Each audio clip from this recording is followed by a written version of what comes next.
it's one of those things. And I want to know on that note, because you've been through it and you've got this unique vantage point. Um, what was the hardest part for you? What was the like? There's this one, like, for example, you go out and like when you're drinking, and then like when you're coming back you might like, oh, that fast food. What is an example of that for you? What was the hardest part of maintaining this year when you did it right, the Yeah. diet? So again, like consistency. Like if you just do the basics right, like you said, going out drinking is a massive thing, because that, like, I rarely drink alcohol anymore, because if I go out on a night out, like it not only will you'll take in that alcohol, and obviously there's 7 calories or whatever per gram of alcohol, but the next day you have that fear, that depression, and then you lose track of what you're actually trying to do. You lose track of your goals, and you will buy that pizza or that 4 pack of Snickers or whatever it is that you want. Nothing else really matters then. So that is hard, but I've just learned that I don't need to go out to have a good time, to be happy. You don't have to do it. I know that a lot of people go, what are you talking about? Like, this is what we have to do every weekend. So entrenched in our culture, though. I mean, it's hard one to get by, and a lot of people will know you from your pictures and your constantly contrasting, which is great, I think, because it must send a reminder to yourself, because you're looking at yourself in the mirror on a daily basis, I presume, and you don't notice those gradations, those differences in, okay, yesterday I had this amount of fat and now I have this amount of fat. You don't notice day to day, but like when you compare a photo from the year before, it's an excellent way to look at yourself. And like, where was the idea for constantly having the selfies and taking one every day? I think it's a great thing because you're documenting it. Yeah, exactly. I think it is funny that the selfie thing kind of started from, I think it was a headline on The Independent. It was kind of their way of generating a bit of buzz. Like, it wasn't obviously selfies that made me lose the weight, right. But I think they had wanted a lot of the pictures to do a montage, which is great. And I honestly do encourage that, because people get so discouraged with the scales and the numbers, and then people don't like sometimes taking photos of themselves. And when you're starting off on a weight loss journey, I never took a photo on day one. I never did, because not many people would have the confidence or the belief in themselves, right, on day one at 144 kilos, the highest you've ever been, to take a picture of yourself. So but once you can get 2 weeks progress or 3 weeks progress, taking those pictures is an amazing way, because the scales doesn't always go down, and like you said, my weight can be deceiving. So maybe I'm building up muscle there, so the scales doesn't reflect that. So taking those pictures is an amazing way to do it. And I find people get obsessed over the end goal, and they forget how, even me, my obviously goal, dream is to be shredded with 6-pack abs. I obviously don't have that. And sometimes I'll be getting stressed out or be beating myself up about it, but then I look back when I was 144 and I think, like, look how far you've come. So yes, certainly take pictures, take measurements. How do you feel? How do you fit into your clothes is another simple one. And your belt, if you have a belt at home, you can just see what notch you're on. So basic little things like that. Don't rely on the scales. And I encourage people, kind of don't like posting up pictures. Some people would say, oh, Cormac's posting up more pictures in his underwear or whatever. I think it's such a positive thing for someone to show off the progress they're making and to be proud of the work they're doing. And only this morning I had a guy share his before and after. He lost 4.5 stone, and he thanked me. It was actually Tuesday, I hadn't seen it till today, and he thanked me for inspiring him to lose 4.5 stone. And another guy did that 2 or 3 weeks ago. So I like the way my positivity is spurring on other people's positivity, because we need more positive energy and stuff like that. There's a lot of negative stuff on social media. Yeah, right. And like, people have a choice, right? They can look at your stuff and take inspiration from it, or they can not look at it. It's it's a choice there, but it's a great thing to have out there.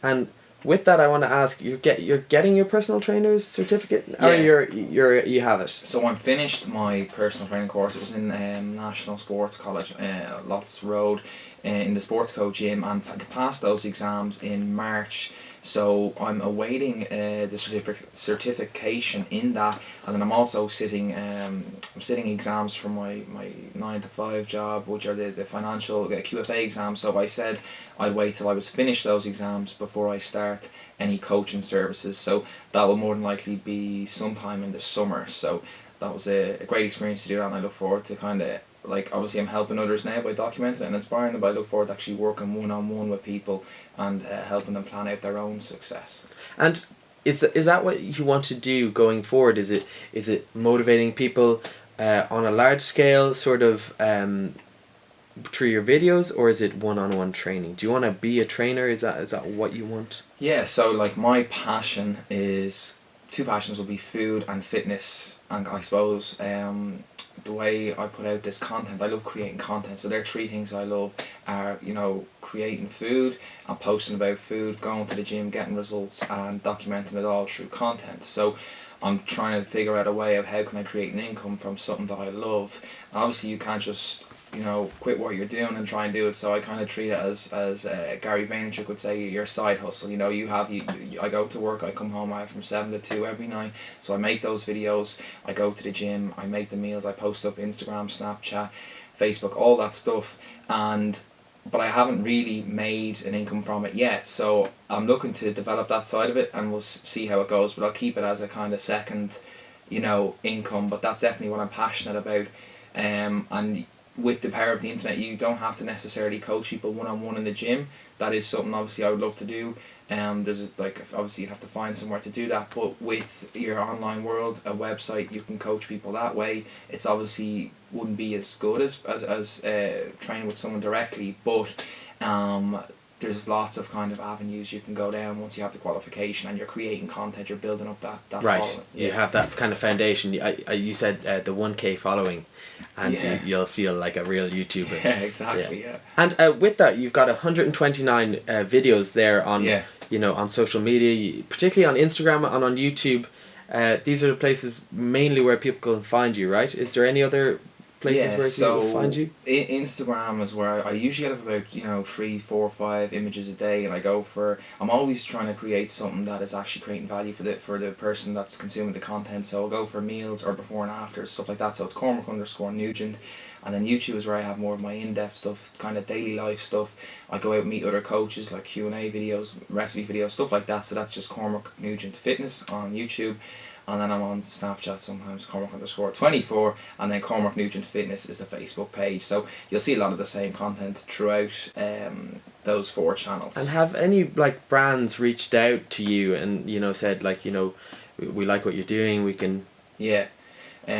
So that's the thing as well. When you, like, I always watch YouTube videos and I always see these guys doing it, and they have all these sponsors and they're doing online coaching, and when I started out and I was getting 10, 20 people watching a video and I was, you know, 20, 30 subscribers, I was kind of just dreamt of, you know, getting to a stage where somebody would, you know, invest in me. So it was a few months ago, and FlyFit, the gym that I'm in, took me on as like a brand ambassador for the gym. So me and another small group of people, so they sponsor my membership, and they're also working with Body First Nutrition and Nutrimino Nutrition, who luckily enough, they sponsor me with my supplements every month. So nice. Not only that, and then we have you can see the shades there on the desk there. That's another guy who's come on board with me recently. They're dead fresh sunglasses, kind of wooden eyewear and stuff. So it's actually, like, it feels amazing to get stuff like that, kind of people linking in with me. But again, it doesn't, and that stuff actually creates value for the followers as well. I don't want to be the guy that's kind of promoting all this stuff, but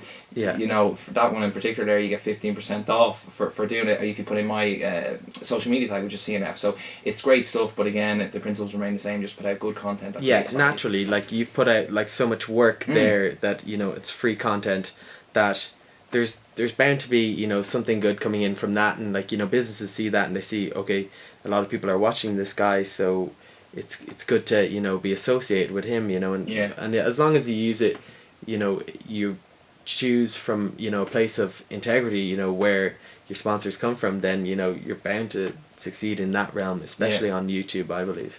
And on a more superficial level, I'd love to ask, what is your, you know, your dog day, your kind of cheat day meal? Like, where do you go in Dublin? Do you make your own? What is, you know, the greasiest, the worst thing for you, but like the...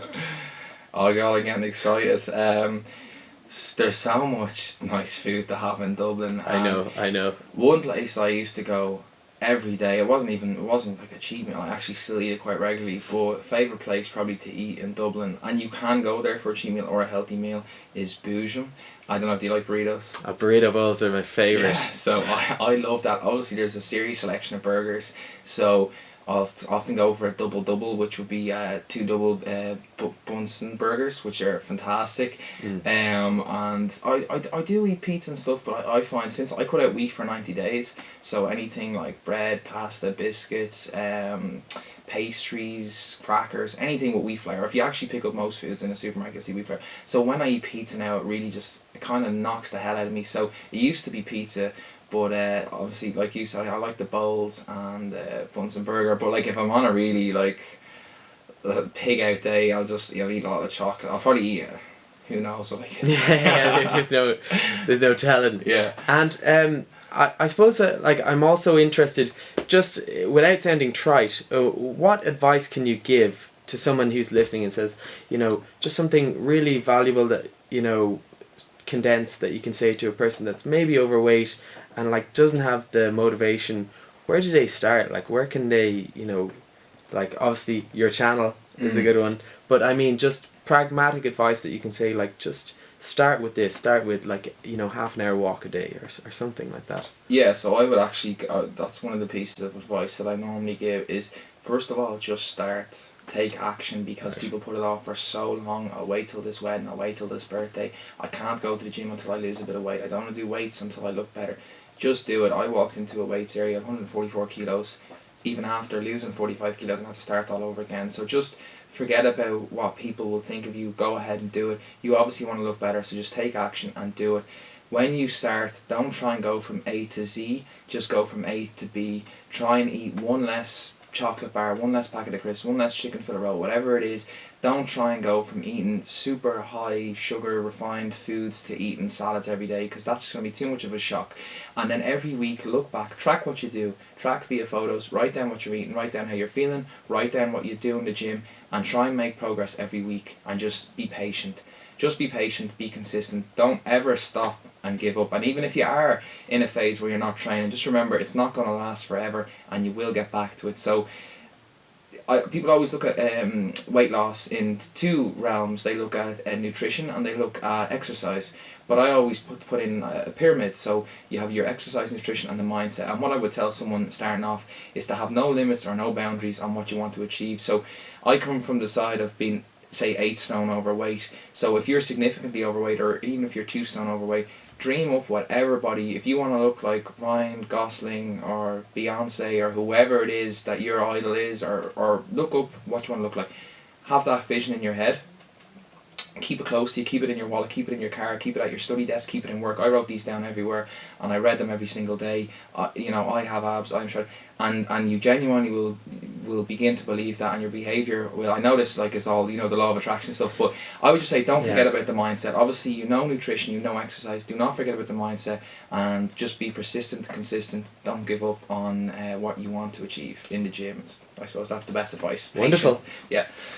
And I'm afraid that's all we have time for. Cormac, thank you very much for joining us in studio. It was a pleasure, and thanks for having me. It was a pleasure.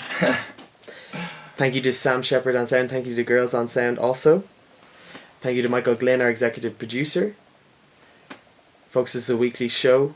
Be sure to tune in next week. I've been JJ Clarke. Thanks for listening. There we go. Enjoy. How long do you reckon you go for? How long do you reckon that was? 15, 20 minutes. It's 26. Was it? Yeah. Oh, Always. That was good. You have a good voice for radio. Cheers. Yeah. You did really well. Was that your first time? I did news talk a couple of amazing. weeks ago.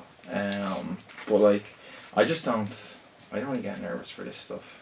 I enjoy it. I mean, you as in, vlogging is far more intimidating. Yeah, that's actually true. So putting yourself out that way, but no, it was great. That's on Monday, is it? No, this is Monday week. We have a guest coming on Monday, so it'll be Monday week. So whatever the 30th or so, 29th, I think. Yeah, in around there. Yeah, it's 29th. Yeah, 'cause Saturday's the 27th. And you're doing is it accountancy exams? Bank exams. So QFA exams. That's what I should have asked you, because you have a perfect excuse to Do you mind if we get a photo? No, absolutely not. Where did the sun go? Lovely park in there. Loads of people around here. That was great banter. That guy's a real nice guy. Good interview. Kind of reminded me, I hope he doesn't take offense, kind of like a Ron Burgundy. It's like real slick, and he had that little mo going on. Yeah, another interview and more positive stuff, more repping my own brand and getting positive vibes out there. So thanks to JJ and Dublin City FM for having me on. I feel drops of rain now on my pythons. So I'm gonna go and wrap this video up. Don't forget to believe in yourself. You saw me talking about that belief. And don't forget to be yourself, because life's too short to be anyone else. It's a new little motto. Yeah, see you later. Thanks. Brief. I can never be complacent with the lies, no complicit with the evil and spirit you keep inside. People surprised that weather the spot like a compassionate pastor upon the pages, surpassing what you've been asking while passing up in the moment. I live inside of the beat. The point I wanna get across is I'm not accepting defeated, the feeling of being depleted when all I really needed was a little bit of help. I never got it by myself. You mean to tell me that the only reason for living